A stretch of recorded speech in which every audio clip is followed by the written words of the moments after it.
가장 많은 눈물을 언제 흘리셨나요? 여러분 살면서? 네, 아무래도 대단한 사람들이라 할지라도 남자들도 눈물을 흘리는데 남자들은 보통 잘 울진 않죠. 근데 한국 사람들, 한 남자들은 3번 운다 그러죠. 태어날 때 울고 또 부모님 장례식 때 울고 뭐 그렇게 얘기를 하죠. 그래서 눈물을 보이는 걸 굉장히 조심스러워하고 꺼리죠. 뭔가 약한 것을 보여주는 것처럼. 근데요, 우리가 살면서 울지 않을 수 없는 때가 있어요. 정말 저도 남편 봤는데 부모님, 어머니 장례식 때는 많이 울더라고요. 네, 여러분 제일 많이 지금까지 살면서 제일 많이 울었던 때가 언제인가요? 제가 이렇게 돌아보니까 저는 너무 힘들면 눈물도 나지 않더라고요. 처음에 울다가. 그리고 그런 일은 결국 애들 때문에 가장 가슴 아팠던 일을 겪었던 것 같고요. 그 다음에 이제 그래도 정말 슬프고 힘들 때 눈물이 나는데 여러분은 언제 눈물 흘리셨어요? 우리 박자영 성도님 언제 눈물 흘리셨나요? 네. 영화 볼 때 눈물이 많으신 분이시구나. 그럼 가장 많은 눈물은 언제 흘렸나? 잘 안 울게 생긴 분. 우리 지혜자매님. 이지적인 타입이니까 언제 가장 많이 울었던 것 같아요? 지금까지 살면서. 애기 키우고 18개월 좀 됐을 때. 그때 무슨 일이 있었는데요? 그냥 우울증이 있어서. 예. 저는 우리 딸이 5개월 때 제가 자주 얘기했잖아요. 그 폐렴 걸려서 이렇게 너무 많이 아팠는데 정말 그 앉지도 못하네 병원에 입원시킬 때 진짜 정말 많이 눈물이 나더라고요. 그분이 그러시더라고요. 간호사분이 애기보다 엄마가 더 우시네요. 애기는 막 피를 막 여기저기서 빼고 그러니까 아플 텐데 애보다 엄마가 너무 운다고 너무 놀래가지고 너무 막 걱정이 돼서 정말 눈물이 폭풍처럼 쏟아졌던 적이 있어요. 우리가 살면서 여러 가지 상황에서 눈물을 흘리게 되는데요. 오늘 눈물 속에서 기도하는 한 여자에 대해서 살펴보려고 해요. 많은 사람들이 고통이 있을 때 많이 절제를 하려고 그러는데요. 때로는 눈물을 흘리는 게 필요하거든요. 이 한나는 고통 속에서 자기의 문제를 가지고 기도를 하는데 눈물 속에서 기도를 합니다. 그 때때로 우리가 왜 하나님이 우리에게 고통을 허락하셨을까? 다 이유는 알 수 없지만 분명한 거 한 가지만 기억하세요. 여러분이 어떠한 문제 가운데 있을지라도 꼭 기억해야 될 거. 이 고통은 나를 죽이는 게 아니라 하나님께로 이끄는 그런 하나님의 어떻게 보면 가까이 오라는 초대장과 같다는 거, 그걸 기억하셨으면 좋겠어요. 믿음의 많은 사람들이 고난을 다 겪었습니다. 그 고난 속에서 사람들은 다 하나님께 가까이 나갔거든요. 다윗도 오랜 그 도망자의 시간을 보내면서 기도의 시간을 가졌고 눈물 흘리면서 하나님께 나갔어요. 그리고 또 우리 잘 아는 이스라엘의 대단한 지도자, 홍해 바다를 건너게 했던 정말 엄청난 영웅이었죠. 근데 모세도 하나님 앞에서 고난의 시간을 가지면서 하나님께 더 가까이 나갔거든요. 그래서 우리가 오늘 말씀 한나에 대한 부분인데요. 이게 뭐가 문제일까요? 근데요. 우리 한나의 고난을 통해서 우리의 신앙과 기도의 상태를 점검해 볼 수 있었으면 좋겠어요. 1차적으로. 여러분 여기 오신 분들 기독교는 무엇이라고 생각하십니까? 기독교의 본질은 무엇일까? 여러분 평생 그래도 믿음의 길을 가려고 오셨는데 우리가 생각할 때 기독교의 본질은 무엇일까? 항상 기억하세요. 하나님을 아는 거예요. 예수님을 알아가는 거. 그게 본질입니다. 봉사부터 시작하는 분들이 계세요. 근데 사실은 그런 분들 보면 대단히 조마조마하잖아요. 저분이 저러다가 사람들한테 시험에 들면 어떡할까? 교회라는 것을 잘못 알고 떠나가면 어떡할까? 참 저도 불안하거든요. 근데 하나님을 아는 것이 우리 신앙생활의 가장 기본이면서 가장 중심이 돼야 됩니다. 그러면 하나님을 어떻게 알 수 있을까요? 여러분은 하나님을 어떻게 알게 됐죠? 결국은 우리가 하나님을 알아가면서 그분에 대해 믿음을 갖게 되는 게 우리가 추구하는 신앙생활인데 믿음은 어떻게 생기는가? 믿음은 항상 제가 정말 우리 여성 예배에 나오신 분들은 귀에 닳도록 얘기했죠. 믿음은 내가 만들어내는 게 아니라는 거. 내가 믿음을 가져야지. 내 믿음이 좋아져야지 해서 생겨나는 게 아니라는 것. 믿음이라는 건요 항상 대상이 있다는 거죠. 대상으로부터 나오는 반응이 믿음이에요. 그래서 우리 여성들은 정말 믿음이 대단하다고 제가 지난 월요일날 제자 훈련하면서 얘기를 했는데 정말 저는 생각하면 할수록 저도 신기해요. 우리 남편 20대에 만나서 그 사람을 멀밌고 나를 태어나게 하고 돌봐주고 키워주신 부모님 다 버리고 저 사람하고 살겠다고 그렇게 부모님 곁을 떠났는가? 그에다가 남편 따라서 미국까지 왔을까? 정말 저를 사랑해 주셨던 부모님, 그 사랑과 희생 너무나 귀한데 부모님보다 이 사람이 더 귀하다고 이 사람 따라한 거 보면 정말 저를 보면서 참 나도 대단한 믿음을 가졌구나. 여러분 모두 다 대단한 믿음을 가지신 분입니다. 그 남자 하나 보고 그 남자 함께 살겠다고 사랑하는 가족을 떠나오고 사랑하는 고국을 떠나오신 여러분, 우리 여성들은 참 믿음으로 이제까지 살아왔어요. 이제 우리가 정말 믿고 살아야 될 대상 하나님 것을 우리가 성경을 통해서 알아갈 수 있기를 바랍니다. 하나님을 아는 가장 쉬운 방법, 가장 확실한 방법, 말씀이죠. 왜 여러분 이 자리에 오셨어요? 사실은 너무 감사해요. 정말 주일도 아닌데 저 멀리서 오신 분들, 1시간 걸려서 온 난주 집사님, 저 멀리서 사이프러스에서 오신 분들, 나름대로 다 너무나 소중한 시간인데 이 시간을 내서 정말 일주일 내내 일하느라고 너무 바쁘게 살다가 귀중한 한 날 쉬고 싶을 텐데 온 우리 지원 집사님까지도, 그리고 몸도 안 좋고 정말 어떻게 보면 안 와도 될 만한 익스큐즈 할 수 있는 정말 그것들이 10가지, 20가지, 100가지가 될 텐데도 오신 여러분 너무나 감사합니다. 여러분이 이 자리에 나온 건 아마 하나님을 알고 싶은 마음, 하나님을 제대로 믿고 싶은 마음 때문에 오셨을 거예요. 그러면 잘 오셨습니다. 여기 주로 제가 하는 건 말씀을 중심으로 우리가 교제를 하고 말씀을 가르치는 자리고 말씀 배우는 자리잖아요. 그래서 여러분의 신앙이 성장하려면 말씀 없이는 절대로 될 수 없어요. 어제도 간증하신 집사님, 제가 그분의 모든 신앙의 여정을 아는데 아무리 교회를 모태신앙으로 다녀도 말씀이 없으면, 하나님이 누군지를 모르면 믿음이 세워질 수가 없어요. 믿음은 하나님이 신실하시기 때문에 그 신실하신 하나님을 알아갈 때 우리가 갖게 되는 반응이에요. 그래서 하나님을 알면 알수록, 그분이 얼마나 선하신 분인지 경험할수록 우리한테는 믿음이 세워지고 믿음이 강해지는 거죠. 그래서 여러분 지금 큐티 하시는 분들 너무 잘하고 계세요. 말씀을 계속해서 가까이 하십시오. 여러분이 다른 어떤 방법으로도 하나님을 알 수 있는 다른 어떤 그 모든 방법을 다 동원해도 말씀보다 더 확실하게 하나님을 알 수 있는 방법은 없습니다.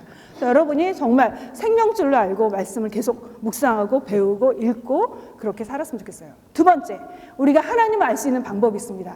이 두 번째 방법은요, 굉장히 실제적이에요. 그리고 이 방법을 통해 하나님을 알게 되면요, 신앙생활이 굉장히 재미있어요. 단순히 듣기만 하던 신앙에서 이 두 번째 방법, 기도하는 삶을 통해 하나님을 알게 되면요, 신앙생활이 굉장히 다이나믹해져요.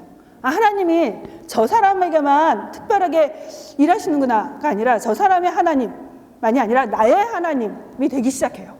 그래서 그 기도 시간을 사모하게 되고 그 기도 시간 속에서 세상 그 어떤 것과도 누릴 수 없는 기쁨과 평안과 만족을 누리는 법을 경험하게 됩니다. 이제까지 기도에 골방이 없으셨다면, 이제까지 기도 생활을 하지 않았다면 오늘을 통해서 여러분이 기도의 골방을 갖게 되는 계기가 되었으면 좋겠어요. 네, 오늘 기도에 대한 부분인데요. 사실은 저희가 기도 모임을 계속 하고 있잖아요. 그래서 사실 여성예배에 나오신 분들은 많이 들었던 내용하고 많이 반복이 돼요. 그래도 여러분의 삶을 한번 점검해보는 그런 시간이 되었으면 하는 마음에서 한나의 기도를 다루려고 합니다. 특별히 오늘 이 1장을 다루는 중요한 이유가 있는데요. 여러분 결론 부분이 아주 중요하거든요. 그 부분까지 계속 집중해 주셨으면 좋겠어요. 네, 우리가 사무엘상 다루면서 중요한 부분은 사무엘상이란 어떤 책인가. 교회를 오래 다니신 분들은 잘 아시죠? 조마다 이런 개관에 대해서 나오고 있는데요. 사무엘상의 저자는 누구인가? 네, 잘 아시죠? 일반적으로 사무엘이라고 하는데요. 뭐 현대에서는 여러 가지 이야기들을 하지만 그래도 대부분 다 정통적인 그 성경 해석하는 사람들은 사무엘을 보고 있어요. 사무엘은 언제 살았냐면 BC 1105년경에 살았어요. 그러니까 우리로부터 지금 몇 년의 시간적인 갭이 있죠? 3000년 정도의 갭이 있는 거죠. 그러니까 대충 우리랑은 다른 시대에 살았구나라는 거를 머리에 두시고요. 사무엘이 기록했는데 후대에 편집한 것으로 보고요. 사무엘상하고 하가 있죠. 그렇지만 원래는 한 권으로 되어 있는 거를 헬라어로 번역할 때 이것을 두 권으로 나눴고요. 이 시대적인 배경, 1장에서 여러분이 놓치지 않아야 될 것 중에 하나가 뭐냐면요, 시대적인 배경이에요. 그 사무엘상을 이해할 때는요, 사무엘상의 배경은 사사시대라고 보시면 돼요. 사사기, 룻기, 사무엘상까지는요, 사사시대라는 백그라운드에서 이해하시면 됩니다. 이스라엘 민족의 통치권이 사사시대 때 누구한테 있었죠? 사사라는 사람들이 있었어요.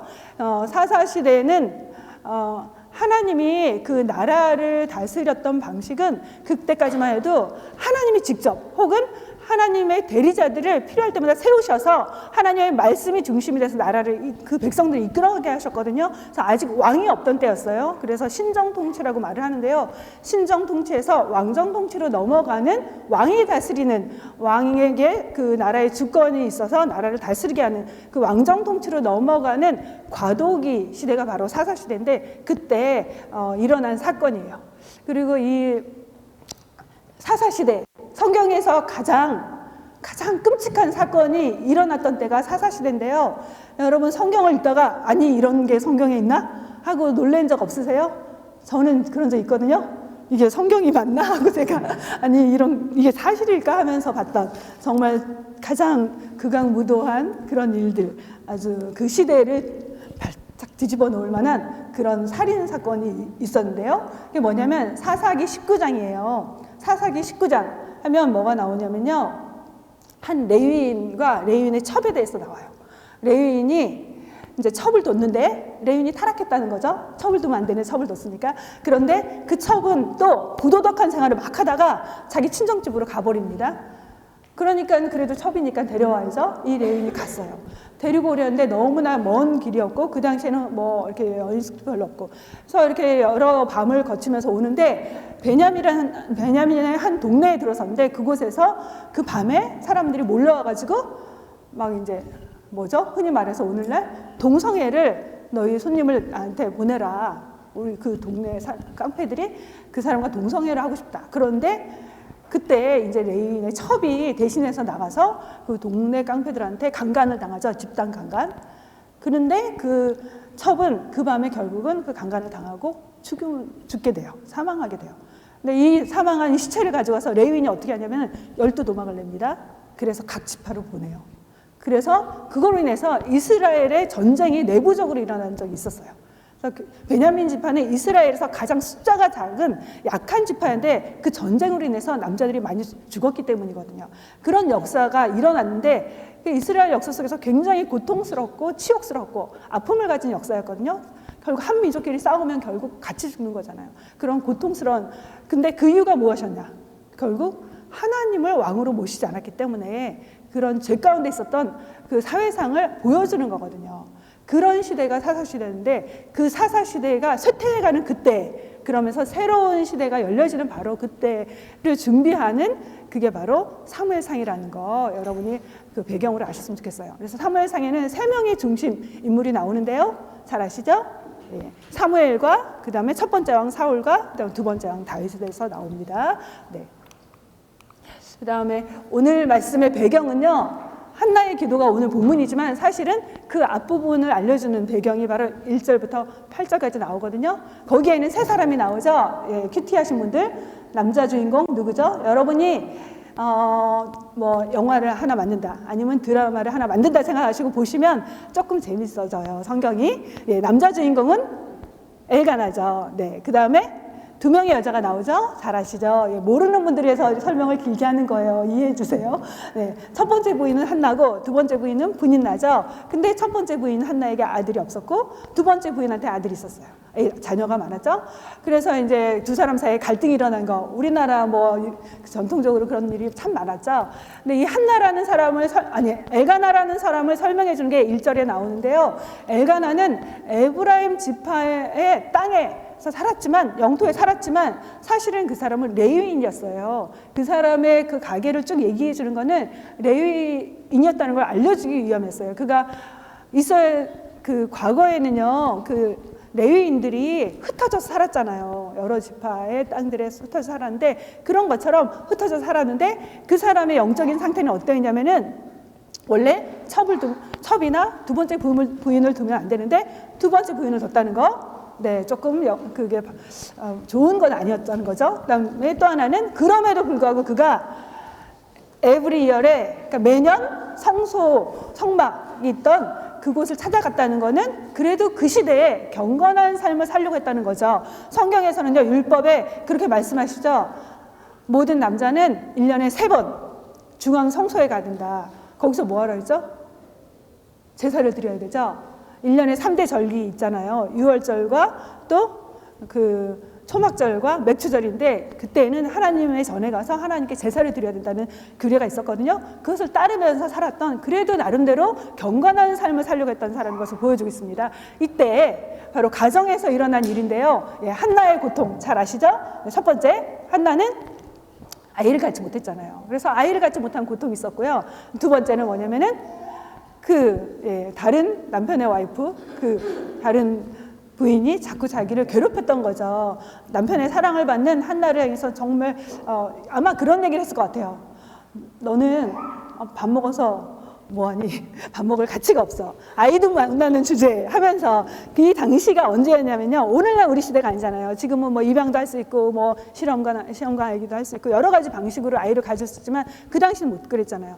그러니까 그 당시에 이제 아이를 갖는다는 건 대단한 축복이었고 또 대단한 아주 목에 힘을 주게 하는 거였잖아요. 그러니까 그 분인나는 남편의 사랑을 못 받을수록 그 시기심 속에서 얼마나 한나를 괴롭혔겠어요. 근데 그 고통을 받으면서 한나가 살았는데 그뿐만이 아니죠. 한나의 고통은 당시에 하나님이 주신 축복이 뭐였어요? 시편에 보면요. 자식은 여호와의 주신 기업이요 태의 열매는 그의 상급이리다 이렇게 말씀하셨거든요. 그래서 그 자녀는 하나님의 축복의 상징으로 여겨졌어요. 근데 반면에 자식을 주시지 않으셨다는 건 뭘까요?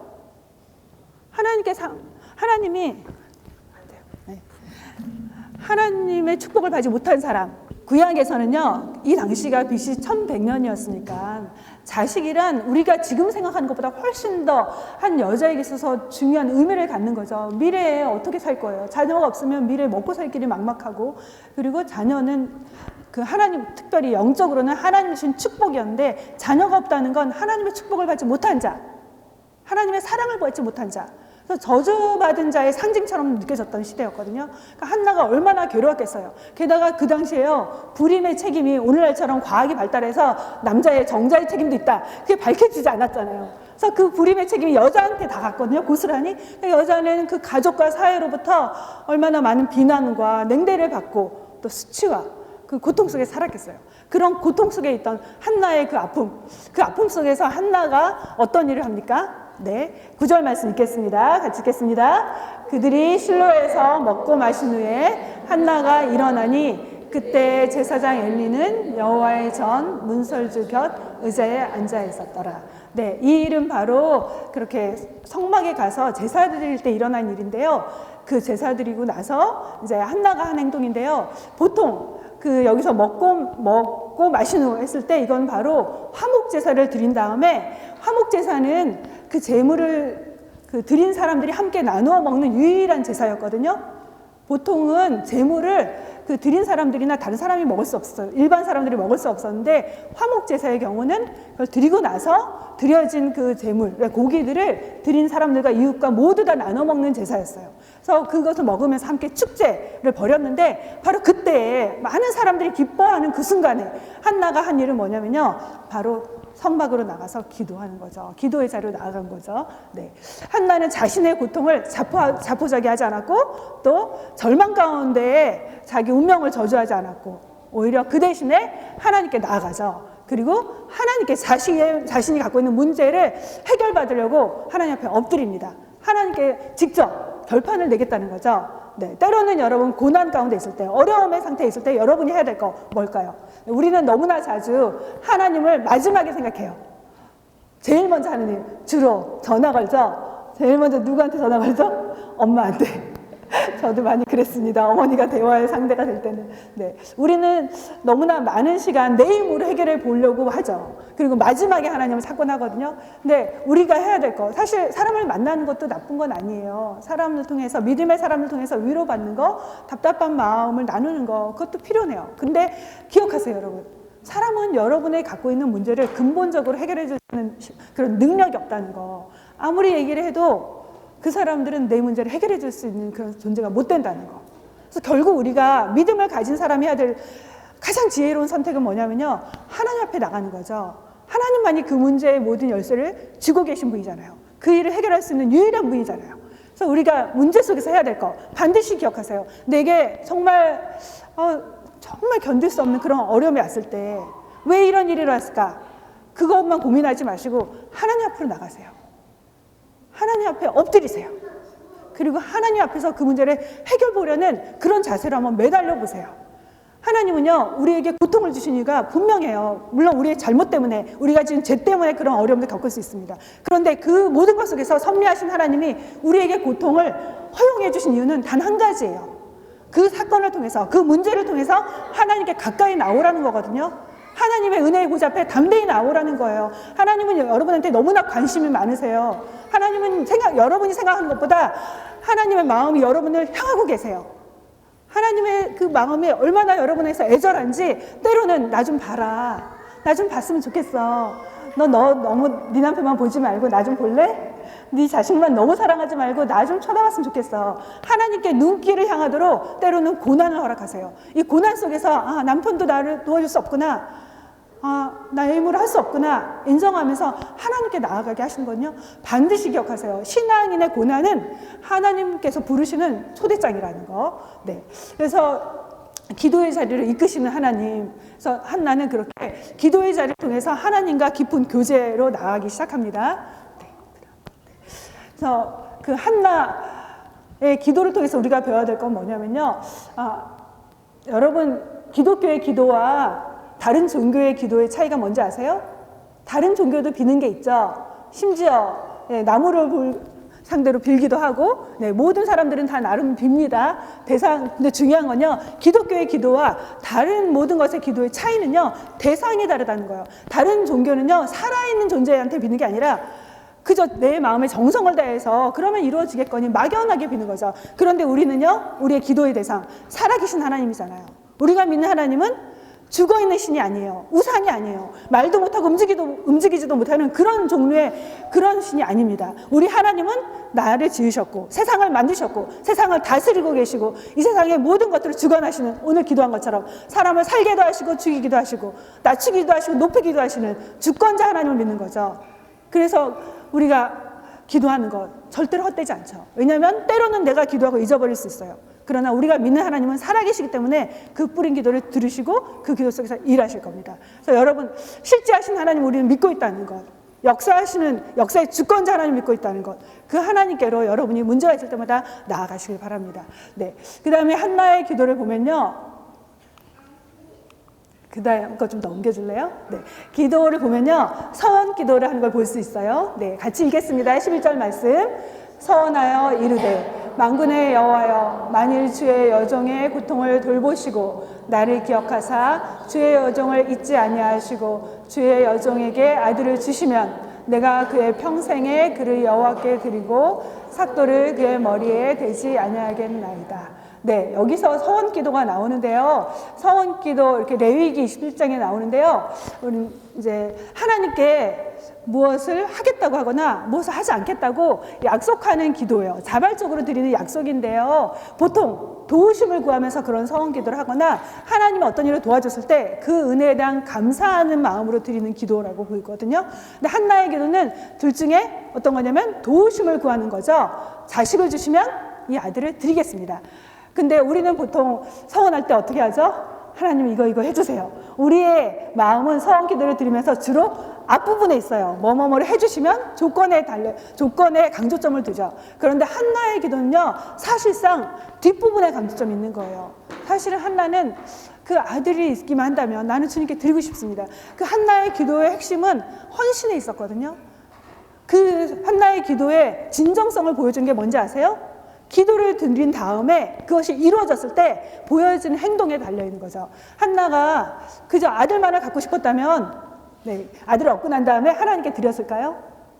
하나님을 이용한 기도를 하고 말았을 텐데, 한나의 그 중심 마음 깊은 곳에는요, 아들을 갖고 싶은 소원도 있었지만 하나님께 드리고 싶은 소원이 있었던 거예요. 그래서 그가 정말 아이를 갖자마자 그 모유를 먹이고 나서 젖을 떼자마자 어떻게 해요? 그 어린 나이의 아들, 30살 된 아들을 하나님께 바치고 오잖아요. 여러분은 지금까지 살면서 막 정말 절박할 때 이런 비슷한 기도 해보셨죠? 네. 하나님 제 병만 고쳐주시면 주님을 살겠습니다. 수술대 위에 크고 작은 수술 받으면서 아기 낳으러 가면서 또 저도 우리 딸 그때 폐렴 걸렸을 때 주님 건강하게 낫게 하시면 주님을 살겠습니다. 그래서 제가 여기 있는 거예요. 그 약속 지키려고. 수도 없이 저도 많은 성원 기도를 비슷한 걸 했는데요. 네.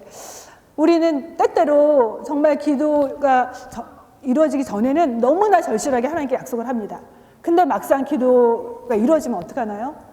너무 쉽게 잊어버리죠. 너무 쉽게 타협하고 말죠. 하나님 이해하실 거야. 하나님.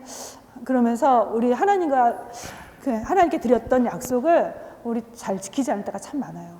근데 정말 우리가 다시 한번 돌아봤으면 좋겠어요. 내가 지금까지 하나님께 얼마나 많은 은혜로 기도의 응답을 경험하고 살았는데 이제는 좀 하나님께 드렸던 그 약속 공수표처럼 막 쓰고 지키지 못했던 거 이제는 좀 지키면서 하나님 베푸신 은혜에 대해서 감사하면서 나를 드리는 삶을 살아야 되지 않을까 그런 생각을 여러분 하실 수 있었으면 좋겠습니다. 네. 그다음에 한나의 기도의 특징은요. 마음의 괴로움을 토하는 기도였는데요. 같이 읽겠습니다. 10절 말씀. 한나가 마음이 괴로워서 여호와께 기도하고 통곡하며 네, 15절 말씀. 나는 마음이 슬픈 여자라 포도주나 독주를 마신 것이 아니요 여호와 앞에 내 심정을 통한 것뿐이오니.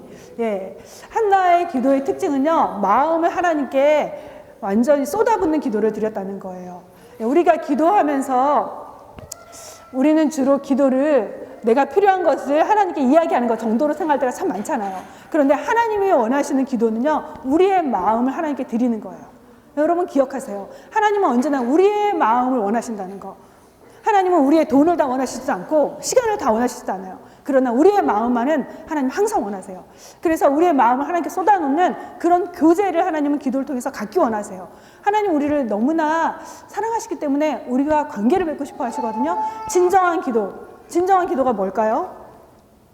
네, 뭐뭐 해주세요가 아니잖아요. 너무나 잘 알고 있죠. 그런데 우리 너무나 마음을 하나님과 잘 나누질 않아요. 기도하면서 정말 하나님과 대화하는 거 여러분 얼마나 하고 계세요? 왜 내 기도가 깊어지지 못할까? 어떻게 보면 하나님한테 내가 하고 싶은 얘기만 하고 나오기 때문에 하나님이 나에게 들려주시는 얘기에 귀를 기울이지 않기 때문에 그리고 때로는 내 마음을 다 하나님께 표현하지 않기 때문에 하나님과의 사귐이 어떤 수준 안에서 머물러 있을 때가 있거든요. 이 한나의 기도를 보면요. 그 통하다는 단어가 부르짖고 그리고 쏟아냈다는 거예요. 여러분 사람한테 마음을 쏟아내기 전에 먼저 보세요.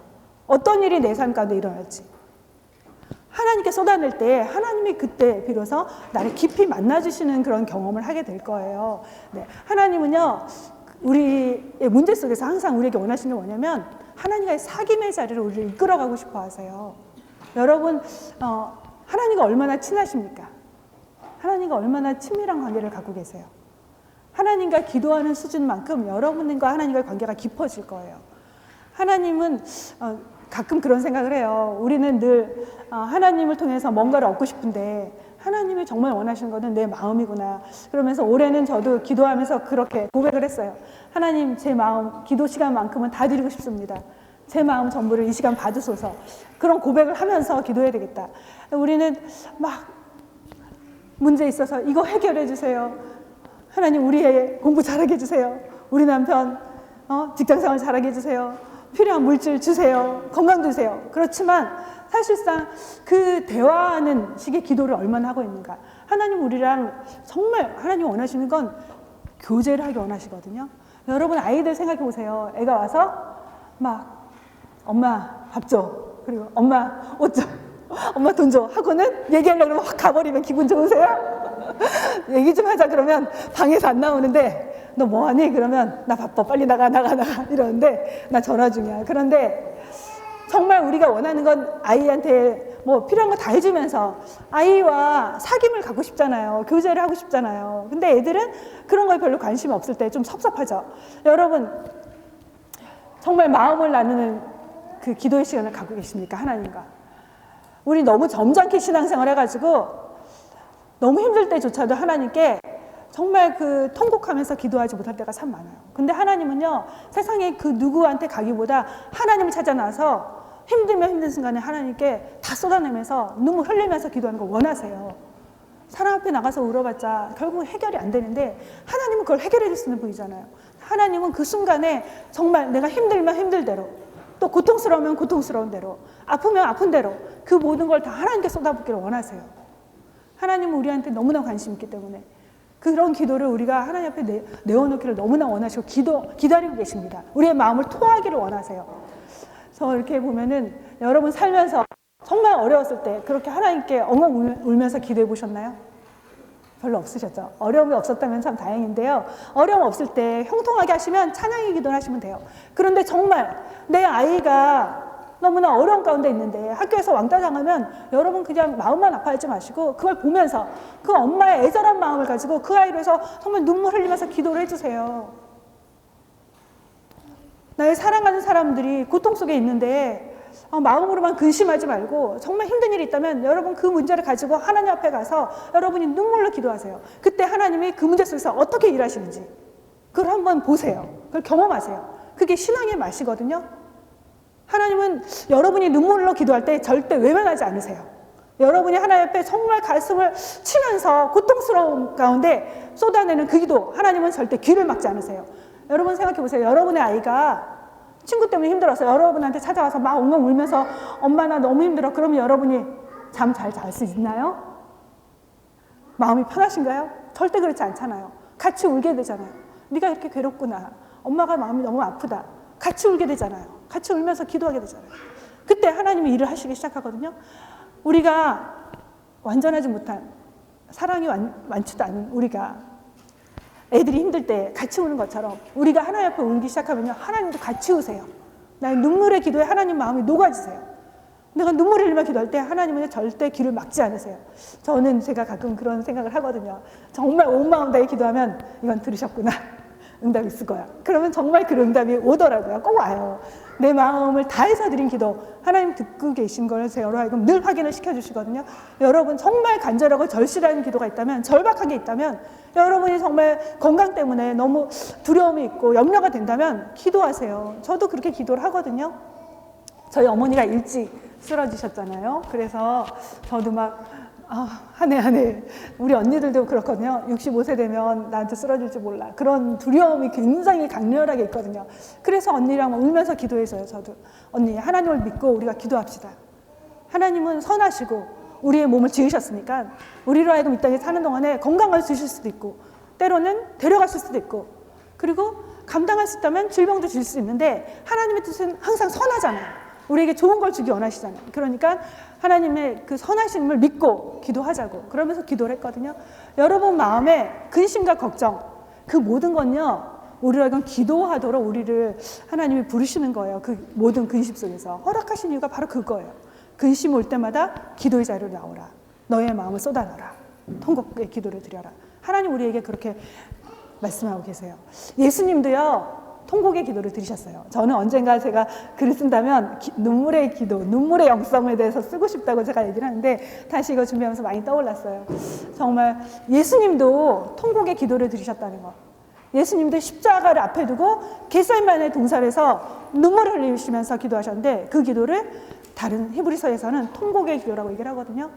여러분 문제 앞에 있을 때 적당히 넘어가지 마세요. 시간이 지나면 해결해지겠지. 그냥 모두 다 이렇게 사는 거야 하면서 묻어두지도 마세요. 그 문제 가지고 하나님 앞에 나가십시오. 마치 물에 빠진 사람이 살려달라고 할 때 소리 지르는 것처럼 여러분 기도해 보세요. 꼭 소리를 안 질러도 돼요. 그러나 마음만은 하나님 앞에 정말 절규하면서 기도를 해보세요. 반드시 하나님께서 그 손을 놓지 않으실 거예요. 그 손을 거절하지 않으실 겁니다. 하나님께서 반드시 여러분의 삶에서 일하시기 시작할 거예요. 죄가 아닌 한, 여러분의 욕심이 아닌 한 하나님은 여러분의 그 눈물의 기도를 들으시는 분이십니다. 네. 그다음에 한나의 그 기도의 또 하나의 특징은 뭐냐면요. 간절함과 끈질김이었어요. 12절 말씀입니다. 그가 여호와 앞에 오래 기도하는 동안에. 네, 그 간절함이 통곡의 기도에도 나오지만요. 그 오래 기도한다는 의미에는 간절함이 또 배어 있거든요. 언제 여러분의 기도 시간은 얼마나 되나요?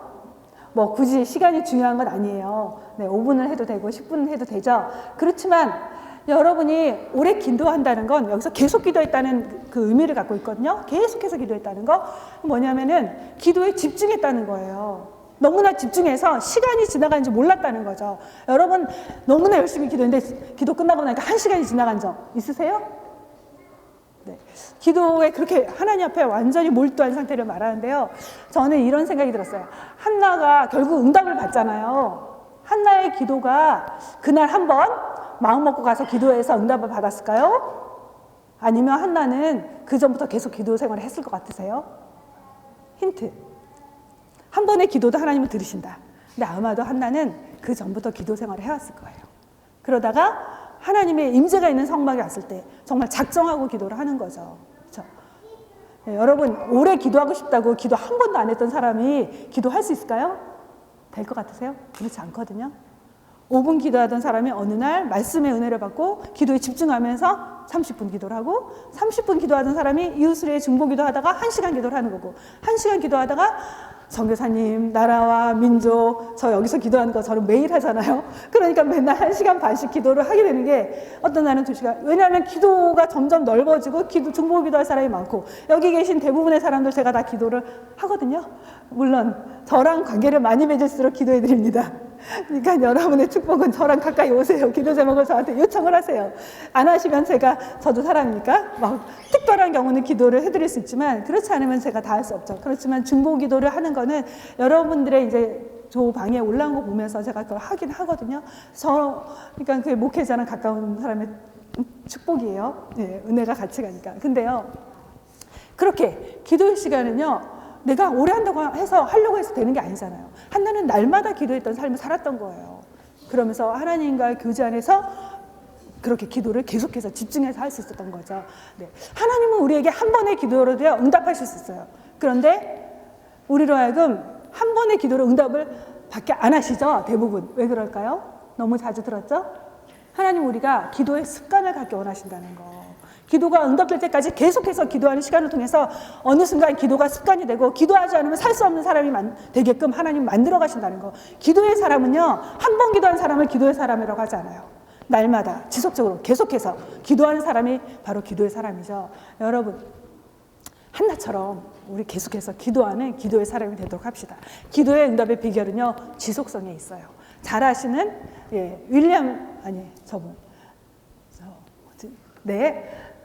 언더우드 제가 지금 할 게 너무 많은데 시간은 짧아서 얼마만큼 스킵을 할까 지금 고민 중인데 네, 언더우드 선교사님의 기도인데요. 잘 아시죠? 네. 그 다음 거 넘겨주세요. 네, 그 기도 네, 읽어볼까요? 다 생략하고 그냥 생각나는 것만 했는데요. 네, 지금은 아무것도 보이지 않습니다. 보이는 것은 고집스럽게 얼룩진 어둠뿐입니다.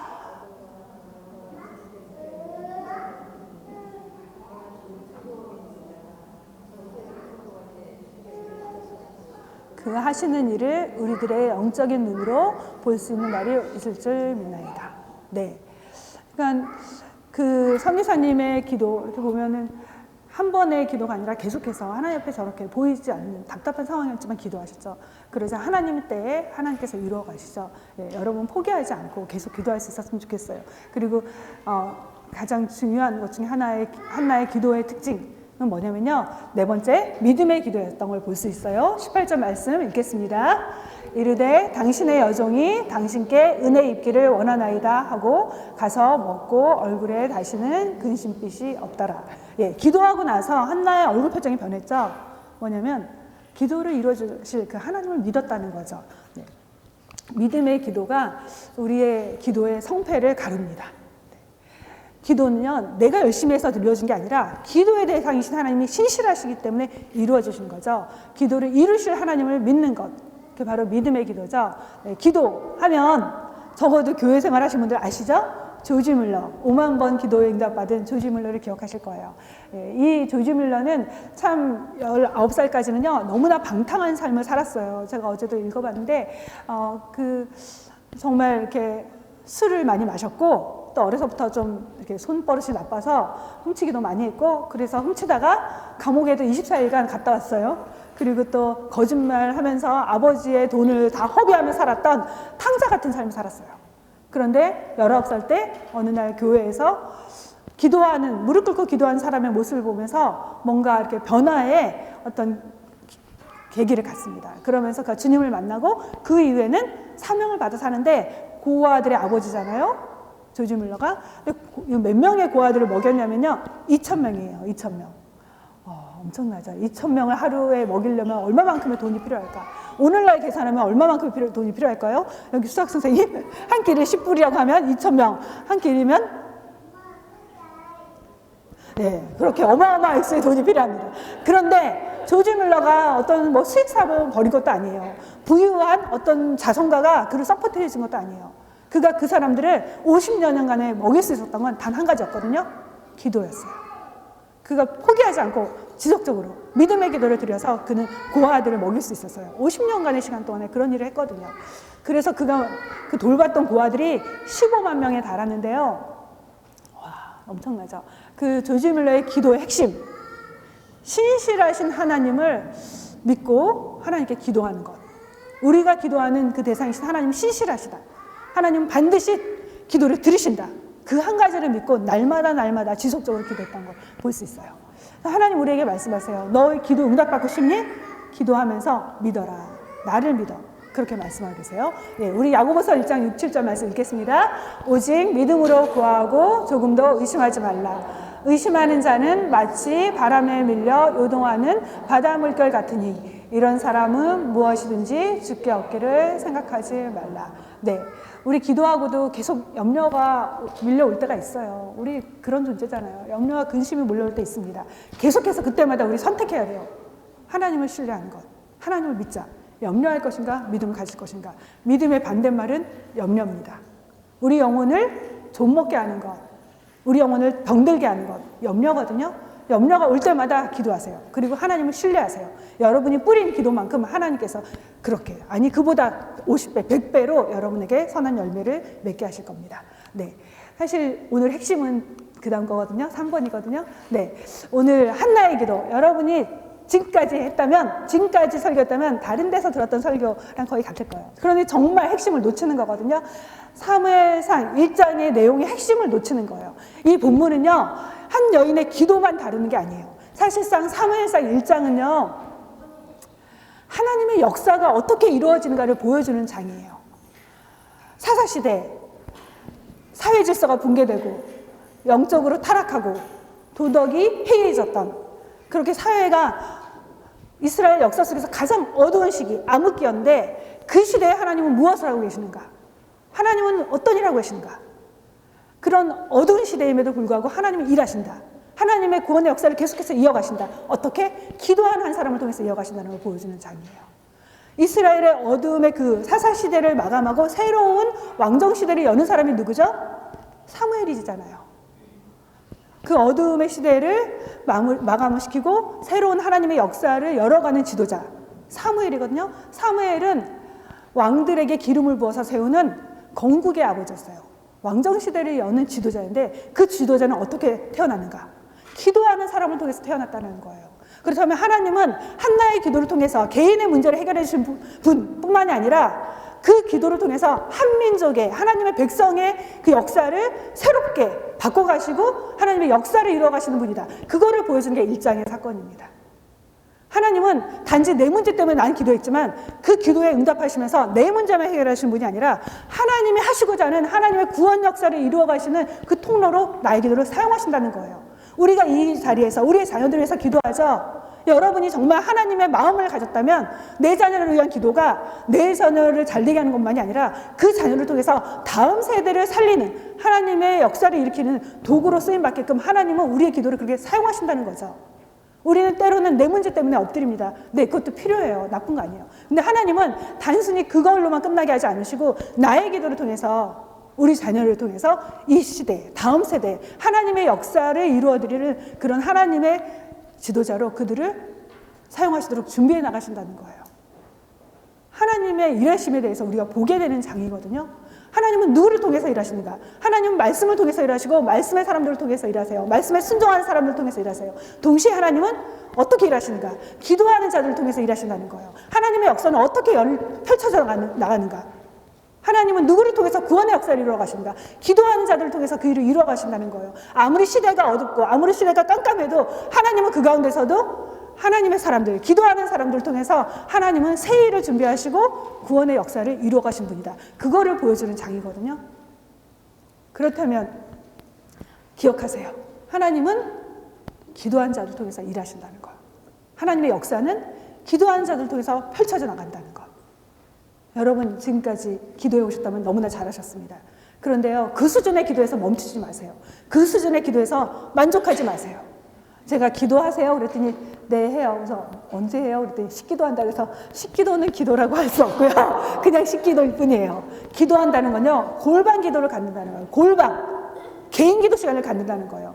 여러분 VIP 하나님을 VIP 대접을 하세요. 여러분 대통령 만나는데 따뜻한 시간에 만나지 않잖아요. 남은 시간으로 만나지 않죠. 여러분이 훌륭한 사람 만나러 갈 때 대통령이 초대했다. 남은 시간에 가는 거 아니죠? 맞추는 거예요. 대통령이 원하는 시간에. 하나님이 원하는 시간에, 나를 만나기 원하는 시간에 여러분이 맞추셔야 돼요. 하나님 어떤 시간을 좋아하실까? 다 좋아요. 여러분이 가장 귀한 시간을 하나님께 드리셔야 돼요. 사람들 다 만나고 남은 시간에 기도하는 거 아니에요. 여러분 잘 거 다 자고 기도하는 거 아니에요. 할 거 다 하고 나서 기도하는 거 아니에요. 여러분이 가장 소중한 시간, 아침 시간이 소중하면 그 시간을 하나님께 드려보세요. 사람들 만나지 마시고 한번 40일 정도 작정하고 기도해 보세요. 나 하나님을 가장 귀하게 여기면서 하나님을 VIP로 여기면서 하나님과 교제하는 시간 갖겠습니다 하면서 우리 이제 오픈하우스 시작하는데요. 적어도 3주 동안은 사람을 만나는 거 자제하세요. 하나님 만나야 되니까. 오락 같은 거, 예, 운동하는 거 잠깐 남은 시간에 하는 거 좋아요. 그렇지만 가장 소중한 시간에 운동하지 마세요. 하나님께 드리세요. 여러분이 가장 귀한 시간 하나님께 드리면 하나님이 여러분을 그냥 두지 않으세요. 여러분의 삶을 통해서 하나님이 하시고자 하는 하나님의 역사를 이루는 도구로 여러분 사용하실 거예요. 여러분의 삶이 정말 남은 인생이 존귀하게 영광스러운 삶을 살고 싶으십니까? 하나님의 거룩한 도구로 쓰임받기 원하십니까? 기도하세요. 하나님 앞에 엎드리세요. 하나님과 독대하는 시간을 가지세요. 은혜의 보좌 앞에 담대히 나가세요. 그리고 하나님의 그 마음에 합한 사람으로 기도를 통해서 여러분 빚어지고 또 하나님의 마음에 합한 기도를 통해서 하나님의 역사를 이루어드리는 그런 삶을 살 수 있기를 바랍니다. 네, 마지막 결론으로 갈게요. 예, 너무 죄송한데요. 하고 싶은 거 너무 많은데, 네, 기도의 사람들, 어머니의 기도로 인해서 쓰임받았던 사람들 너무나 많죠? 예, 어거스틴, 정말 너무나 사생활을 낳았어요. 너무나 방탕한 생활을 했습니다. 그래서 술집에서, 같이 놀던 여자가 그 아이를 낳고, 또 막 이상한 종교에 빠져서 막 믿음을 가졌던 친구들을 막 신앙에서 멀어지게 하고 너무나 타락한 길을 갔는데요. 어머니의 오랜 기도가 있었죠? 예. 기도하는 자녀는 망하지 않는다. 제 말이 아닙니다. 모니카가 그 아들을 보면서 너무 괴로운 거예요. 그래서 내가 기도하다가 너무 답답하니까 주교님을 찾아갔어요. 우리 아들을 위해서 좀 기도해 주세요. 그랬더니 하나님이 도우실 겁니다. 이렇게 대답을 해요. 근데 너무 답답하니까 우리 그렇잖아요. 목사님 기도 받고 싶을 때 있잖아요. 막 늘어졌어요. 기도 좀 해주세요. 그랬더니 마지막에 뭐라고 얘기했냐면 기도하는 자식은 망하지 않습니다. 기도하지 않았습니까? 하나님이 그 아들 책임져 주십니다. 그런 의미로 그렇게 그 말을 하거든요. 그래서 우리 모두에게 주는 굉장한 챌린지죠. 기도하는 자녀 절대 망하지 않는다. 여러분이 기도한다면 여러분의 자녀 절대 망하지 않습니다. 유혹에 넘어지지 않습니다. 그래서 여러분 기도하는 엄마가 됐으면 좋겠어요. 또 요한 웨슬레, 세계적으로 감리교를 시작하신 분인데요. 요한 웨슬레 어머니는 19명의 아이를 낳았는데 9명은 그 당시에 이제 질병으로 죽었고요. 그랬는데 15번째 아들이에요. 그리고 이제 살아남은 아이들 중엔 2번째 아들인데요. 그 어머니는 10명의 아이를 키우면서 어떻게 기도 시간을 가지냐면요. 시간만 되면요. 앞치마를 뒤집어 쓰고 기도를 했대요. 기도 시간이다 하면서 아이들이 그 어머니가 뒤집어 쓴 앞치마를 보면 절대 건드리지 않았대요. 그래서 그렇게 기도하면서 아이들을 키웠는데 그 아들이 세계 역사에 영적 부흥을 일으키는 그런 역할을 했다는 거. 성경에도 그런 디모데, 어머니의 기도 속에서 그렇게 하나님의 사람으로 목회를 감당하죠. 네. 여러분의 기도가 없으면 우리 아이들이 이 세상에서 이 유혹을 이겨나갈 수 없는 그런 세상 속에 살고 있어요. 지금은 너무나 기도가 필요한 그런 시점, 그런 어두운 시점이거든요. 네. 어머니의 기도 속에서 자랐던 사무엘은 그런 고백을 하죠. 이스라엘의 영적인 부흥을 일으키면서 뭐라고 말하냐면요. 나는 기도하기를 쉬는 죄를 범하지 않겠다. 기도하는 거 쉬는 게 바로 죄인 거 아세요? 내가 다른 사람 돕지 않는 것도 죄지만 거짓말하는 것도 죄고 미워하는 것도 죄지만 기도하기를 싫은 것도 죄라고 말하고 있죠. 예, 하나님은 우리가 기도의 자리에 있기를 원하십니다. 그리고 우리가 여러분 중에 어떤 분들은 어머니의 기도 속에 자라난 분들이 많이 있을 거예요. 기도를 들으면서. 그래서 기도가 너무나 자연스럽게 배어있는 분이 계실 거예요. 어떤 분들은 기도하는 엄마가 기도하는 사람이 없어서 조금 슬픈 분도 있을지 몰라요. 그런데 기억하세요. 여러분이 있다는 건 누군가의 기도가 뿌려졌기 때문에 이 자리에 있는 거예요. 여러분은 모를지라도 누군가 여러분을 위해서 눈물로 기도했던 사람이 있기 때문에 하나님의 은혜가 여러분에게 임한 겁니다. 그래서 우리는 모두 다 기도의 빚진 자예요. 우리의 기도를 필요로 하는 누군가가 있습니다. 우리가 1차적으로 가정 안에서 우리 자녀를 위해 기도해야 되지만 동시에 우리의 기도를 필요로 하는 우리의 친구들이 있어요. 우리의 이웃이 있습니다. 아직도 주님을 알지 못한 사람들이 있어요. 그들은 우리의 기도를 필요로 해요.